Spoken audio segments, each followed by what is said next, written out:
Ang sinabi mo, noong nasa Philippine Arena tayo, ang pangarap nyo ay pangarap nyo rin. Ang pangarap ng Pilipino ay masaganang pamumuhay. Parang ikaw lang yata ang meron yan. Biruin mo, mahal na Pangulo, 20 million, papiging mo sa SONA. Tapos yung mga supporters mo sa labas, gutom, init, nga. Channel mo. Hello po. Shout out po sa lahat. I-follow nyo naman ang aking bagong YouTube channel, Waray Laban. Yung account ko na yan kasi itong Waray Laban na to. So, shout out. Follow nyo naman po, idol, ang aking Waray Laban. Facebook account, Waray Laban. YouTube channel, Waray Laban. Dahil nalalapit na yung SONA, nakita tayong balita na 20 million daw yung budget sa pagkain. Anong masabi mo? Yung 20 million na budget na pagkain, ang papatunay lang yan, nasampal yan sa kahirapan ng mga Pilipino. Imagine natin, lahat ng mga nasa loob ng batasan na makikinig ng SONA, kakain ng almusal, tanghalian at hapunan sa halagang 20 million. Pero tandaan natin na may mga supporters din ang gobyernong ito na nasa labas, na magtitiis ng init, di ba? Pagod sa labas habang may SONA, pero anong kinakain nila? Samantalang yung nasa loob ng batasan, nakakain ng almusal, tanghalian at hapunan na 20 million, pera ng taong bayan yan. Diba? Isipin nyo na lang yan, pera ng taong bayan yan. Habang sila nagpapakasasa, nagpapasarap sa loob ng batasan dahil mayroong 20 million na piging. Ayan, tama. Piging, malalim na salita. Habang yung mga buaya may papiging na halagang 20 million sa loob ng batasan, yung mga Pilipino, yung mga kababayan natin sa labas, lalong-lalo na yung mga supporters ng gobyernong ito, talaga namang sampal sa kahirapan. Dahil pera ng taong bayan yan. Alam natin yan. Lahat ng ginagastos ng gobyerno ay galing sa pera natin, pera ng taong bayan. Maging isang basurero ka man, maging isang ordinaryong tao ka man, basta taxpayer tayo, mamamayan tayo ng bansang ito, pera natin yan. Bakit ganun kaya kalaki yung binudget nila sa pagkain pala? Kasi nga, dahil bagsak ang ekonomiya natin, ipapamukha nila sa mga Pilipino na kaya nilang kumain ng masarap kahit bagsak ang ekonomiya natin. Diba? Ganyan kasi mang-insulto ang gobyerno natin sa mga Pilipino. Di ba ang tingin nila sa mga Pilipino hayop? 29 na presyo ng bigas sa kadiwa, may amoy at maitim pa. Kasi ganyan ang gobyerno natin ngayon, ganyan kababa ang tingin nila sa taong bayan. Doon sa, di ba, kung kukumpara natin yung panahon ni Tatay Digong, hindi naman ganyan kalaking budget, no?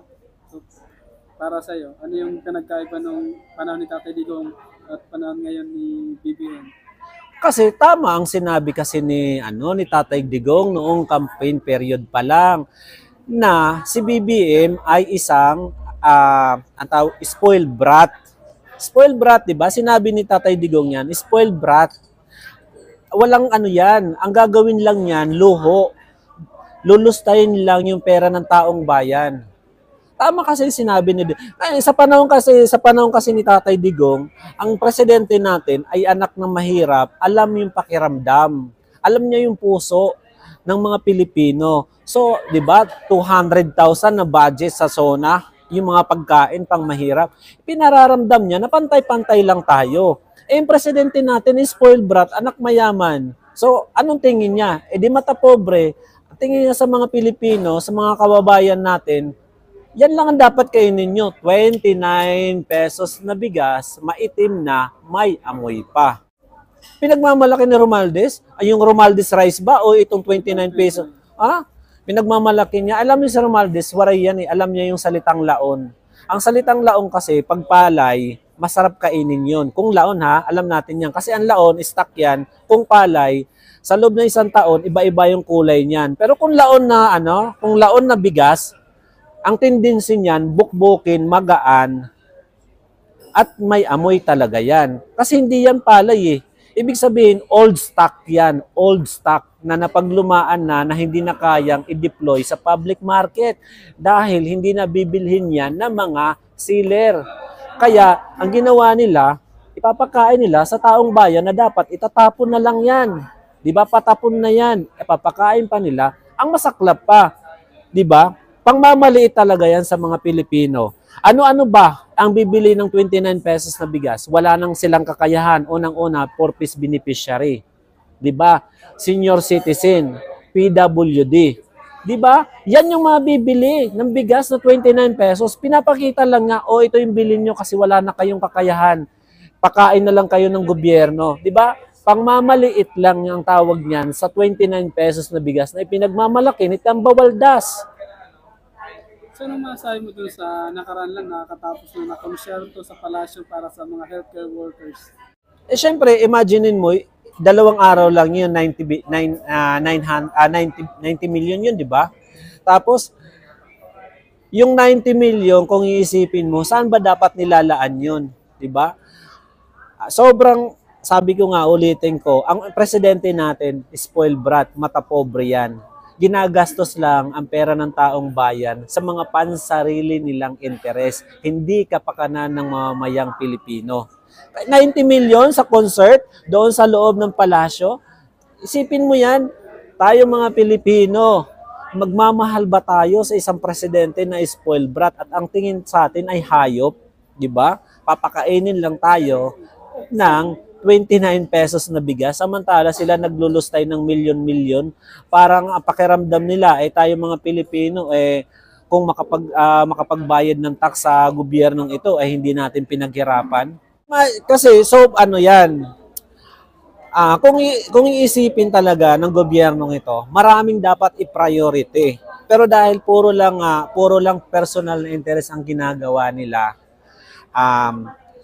marami tayo mga kababayan na hindi makabayad sa mga sa loob ng mga hospital. Marami rin tayo mga kababayan na mga color job like yung mga nasa hospital na nagtatrabaho pero wala pang nakukuha mga benepisyo, di ba? Dalawang klase 'yan. Yung mga nagtatrabaho sa hospital at yung mga pasyente sa hospital na kapwa-apektado na hindi iniisip ng gobyerno. Ang iniisip lang ng gobyerno, mag-lustay ng pera pero hindi alam ang totoong sitwasyon, ang totoong problema, lalo na pagdating sa healthcare association. Maraming problema tayo dyan, idol. Ito yung latest na naglabas ng 10 million na pabuya sa mga kapagturo daw kay Pastor Apollo Quezoloy. Sabi, nakatapos na nung press conference ni Abalos. Sa totoo lang, yung gobyernong ito, nagpapakita lang na walang kakayahan pagdating sa batas. Nagpapakita lang talaga na ang gobyernong ito incompetent pagdating sa sa judiciary natin. Imagine mo yun si Kibuloy, kung ano yung kaso niya, ano yung paratang niya ay hindi pa napapatunayan. Pero 10 million na yung pabuya. Pero sino-sino nga ba yung mga kriminal sa bansa natin na nang massacre, may mga exploitation, may mga may mga krimen na ginawa lantaran sa gobyerno. Ang pinakamataas na patong ay 5 million. 5 million ang pinakamataas na patong sa pinaka-most wanted na kriminal sa bansa natin. Pero si Kibuloy, hindi pa napapatunayan mayroon ng 10 million. Saan galing? Pinaghatian ba ito ni Abalos at saka ni Risa Hontiveros, yung 10 million? Or mayroon dito isang grupo na nagpopondo para pabagsakin ang pinuno ng KOJC? Ganun lang kasimple yan. Si Kibuloy ay hindi po dapat itinuturing na most wanted dahil unang-una hindi pa napapatunayan ang kaso niya. Ang problema, ang gobyernong ito pagdating sa judiciary ay very incompetent. Walang kakayahan. As in talagang inutil. Kaya ba papatungan mo ng 10 million most wanted? Samantalang yung may mga ginawa nga dyan, nakarumal-dumal ay 5 million lang. Intelligent. Ang lalaki ng budget nyo, 'di ba? May mga confidential fund kayo, 'di ba? May extraordinary fund kayo for intelligent. 'Di ba? Tandaan nyo, lahat ng congressman, senador, may intelligent fund. may extraordinary fund. Bakit hindi nila kayang ipahanap si Kibuloy? Diba? Ano ba ang problema? Ano na lang, mensahe mo na lang kay Marcos. Presidente, BBM, hindi pangarap ng mga Pilipino ang kahirapan. Di ba? Hindi pangarap ng Pilipino yung sinasabi mong ang pangarap mo ay pangarap ko rin. Pangarap mo marangyang buhay, dapat pangarap din yan ng mga Pilipino. Di ba? Yan ang sinabi mo. Noong nasa Philippine Arena tayo, ang pangarap nyo ay pangarap nyo rin. Ang pangarap ng Pilipino ay masaganang pamumuhay. Parang ikaw lang yata ang meron yan. Biruin mo, mahal na Pangulo, 20 million, papiging mo sa SONA. Tapos yung mga supporters mo sa labas, gutom, init, nga. Yan ba ang isang maayos? Kung hindi ka ba naman bangag na presidente, pero maaaring nung sinabi mo yan, nung pangarap mo ay pangarap ko din, ay bangag ka lang.